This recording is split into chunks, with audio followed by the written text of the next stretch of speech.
பாண்டியனோட அக்கா பாண்டியன் கிட்ட என்னோட பையனுக்கு கல்யாணத்துக்கு சீர்வரிசையில் ஒரு கார் வாங்கி கொடுங்க அப்படின்னு சொல்லி கேட்குறாங்க. இதனால் பாண்டியன் என்ன பண்ணுறது அப்படின்னு தெரியாமல் முழிச்சிட்ருக்காரு. அந்த நேரம் பாண்டியனுக்கு திடீர்னு அந்த மாப்பிள்ளையை ஃபோன் பண்ணி பேசுகிறாரு. நான் உங்களுக்கு பணம் தரேன், அந்த பணத்தில் ஒரு கார் வாங்கி நீங்கள் கொடுக்குற மாதிரி கொடுங்க அப்படிங்கிற மாதிரி சொல்கிறாரு. இதை கேட்டு பாண்டியன் ரொம்ப சந்தோஷப்படுறாரு. இந்த விஷயத்தை கோமதிக்கு ஃபோன் பண்ணி வீட்டில் சொல்லிட்டு இருக்காரு. இதை கேட்டு கோமதி ரொம்ப சந்தோஷப்படுறாங்க. என்னத்தை திடீர்னு உங்கள் முகத்தில் எவ்வளோ சந்தோஷம் அப்படின்ட்டு மீனா கேட்குறாங்க. இன்னொரு பக்கம் பாண்டியனை காட்டுறாங்க. பாண்டியன் கடையில் இருக்கார். சரவணன் இருக்கார்.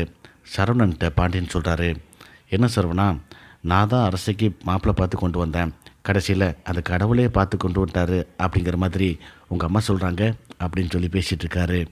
அதெல்லாம் இருக்கட்டும், உனக்கு என்ன முகமே சரியில்லையே, நீ ஒரு மாதிரி இருக்க, என்னாச்சு அப்படின்ட்டு பாண்டியன் கேட்குறாரு. அதெல்லாம் ஒன்றும் இல்லைப்பா, நான் நல்லா தான் இருக்கேன் அப்படின்னு சொல்லிட்டு சரவணன் சமாளிக்கிறாரு. இன்னொரு பக்கம் அந்த புது மாப்பிள்ளையை கட்டுறாங்க. அரசிக்கு ஃபோன் பண்ணி பேசிகிட்டு இருக்காரு.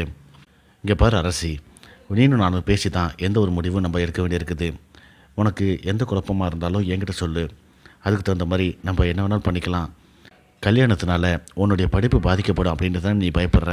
அதை பற்றி நீ கவலைப்படாத. உன்னுடைய படிப்பு எந்த விதத்திலும் பாதிக்காது, அதுக்கு நான் கேரண்டி. நம்ம 2 பேரும் நேரில் சந்தித்து பேசினா இன்னும் நிறைய விஷயங்கள் பேசலாம் அப்படின்னு சொல்லி கேட்குறாரு. எதுவுமே பேசாமல் அரசி டக்குன்னு ஃபோனை கட் பண்ணுறாங்க. இதோட இந்த ப்ரோமோ முடியுது.